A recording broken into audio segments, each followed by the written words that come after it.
Welcome back. You're watching Headlines Now. It was colors of the rainbow that greeted the people who visited the Marina Beach today as members of the LGBT community participated in an enthusiastic Pride March, the second such parade in 2 years. A year after homosexuality was legalized in the country. This year, even close friends and family members of the LGBT community participated in the march.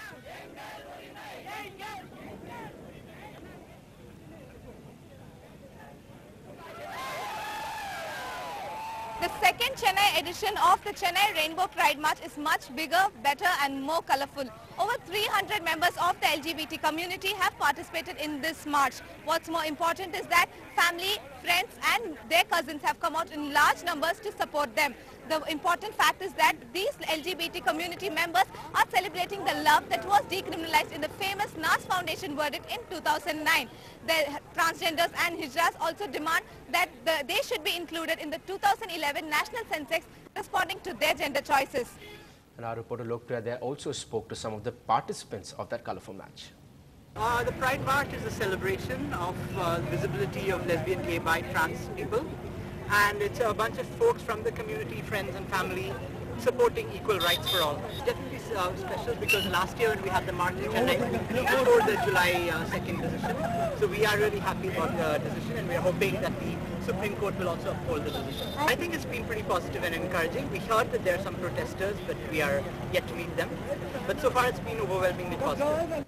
All right, for more on that, we're now joined by Aniruddhan Vasudevan of the Shakti Resource Center. He's the director of the Shakti Resource Center and also an LGBT rights activist. Thanks a lot, Aniruddh, for joining us. First question, 1 year on since also this march was held, the first version of this march was held about 1 year back, and also the legalization, the decriminalization of homosexuality also happened on July 2nd, approximately 1 year ago. How different is the society 1 year from that major, flashpoint? Well, not very, except maybe in terms of visibility, people talking more about it, people hearing more about it, events being held. In terms of visibility, in terms of the media paying more attention to it, yes, which I think is really crucial. But I don't know if we still have any sort of markers of social change that we can actually look at, actually. But we are being told that this time there were more family and friends of the community who participated with all enthusiasm. That sure is something which has happened in the past 1 year. Probably that enthusiasm is something which you'll be glad about. Definitely, definitely. I mean, it's not that last year we did have friends and family marching. But we definitely had more this time, which was really heartening to see, considering that family and acceptance within the family seems to be of crucial importance to LGBT communities. Definitely very happy about that. Okay, and do you think the decriminalization and legalization helped in that manner? Has it helped on ground zero at a society level? It's very difficult to map like legal change and social change like one-on-one, but I definitely think it helps because when the Delhi High Court and very esteemed Chief Justices write a beautiful 105-page verdict, upholding human rights and constitutional rights, it does send out a message to people that they are looking at an issue that is really serious and cannot be easily dismissed.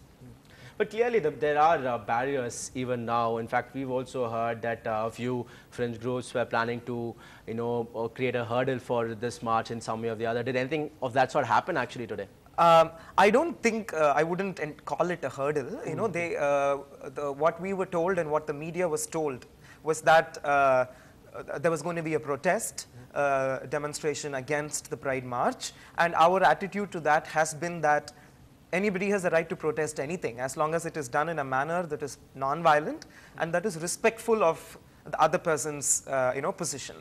So we were in that sense emotionally and completely ready for it, but we didn't meet with anything. Yes. All right, but what does it tell you? I mean, the fact that there are still strong elements in the society which cannot understand your point of view. What does it tell you, and how do you plan to deal with that? I mean, there's a long way ahead. Yes. The problems clearly are not over here. There has to be, of course, a continuous engagement, but that can happen when there is mutual respect. It is hard to engage with someone who does not think it is worth having a conversation with you. we have to be on equal footing to have a conversation, to engage with it and say, see, this is why we think our rights are important. But to get there needs a lot of dialogue. We need to constantly talk about it, create spaces where things can be discussed. But that has happened. That has been happening in the last year and even before that. All right, Anirudh, thanks a lot for joining us today. We hope that the society changes to accommodate the community as well as it has been happening over the past 1 year. We wish you all the best with your activism as well. Thanks a lot for participating. Well, moving on in other news, police in Chennai have today detained a 40-year-old man a day after the body of a 6-year-old girl was found in a decomposed state in a lake in Korattur. Our crime reporter Salim has the details. 6-year-old Gauri, the daughter of a construction worker, was sleeping in this hut before she was found missing last week. A search led police to a decomposed body in Korattur Lake. Gauri's parents were taken to the scene where they identified the remains as that of their daughter. போலீஸ்காரங்க வந்து பார்த்துருக்காங்க. பார்த்து கால் ரெண்டு இல்லை, ரெண்டு கை இல்லை, குழந்தை பாடி மட்டும் விளையாண்டு எடுத்து மருத்துவமனையில் கொண்டு போய் கொடுத்துருக்கோம். அந்த கேம்ஸில் கொண்டு கொடுத்துருக்கோம். We can still notice the sketch of the body on the ground where probably the body was lying for almost 5 days. The decomposed body of 6-year-old Gauri was recovered from this place. The construction workers working in that site actually noticed a few crows pecking on a body. Taking a closer look, they noticed that it was a body of a 6-year-old child and they alerted the police. Police are awaiting the postmortem report to confirm their suspicion that the girl might have been raped before she was killed. A 40-year-old watchman in the area where Gauri lived is under detention for questioning. In Chennai, Salim for Ndtv-Hindu. Moving on, it was a trip to a temple in Karnataka that one Delhi-based family will always remember for all the wrong reasons. They say the temple authorities simply refused to let them take in their child who has cerebral palsy on a wheelchair into the temple. Maya Sharma reports. Okay, we will bring you that story, but that is a story of appalling apathy from the people of that state. In fact, we are being told that the members of that temple are now on a back foot. Here's that story. The trip to the Sri Ranganatha Swami temple in Srirangapatna near Mysore was a last-minute decision for the family of Anikesh. A decision that ended by causing them pain when their 23-year-old son was not allowed to enter the temple on his wheelchair. I said, no, I would like to go with the wheelchair. To which he pushed the wheelchair aside, and then old man also in a khaki dress joined him, and they pushed the wheelchair aside and said, you go out from the side, we don't allow wheelchairs. Was your son sitting in the wheelchair at that time, or were you carrying him? Yes, he was sitting in the wheelchair, and he said that he was pushed around, which is what actually hurt us. The priest left his job inside the sanctum sanctorum, and he came and he joined them and he said, take them out, take them out. And just because he can't speak, they just push him around. It was very hurting. We felt his dignity was hurt. His self-respect. His self-respect and his dignity was hurt. Temple authorities say there was a communication gap because of language and that no wheelchair is allowed in because of access problems.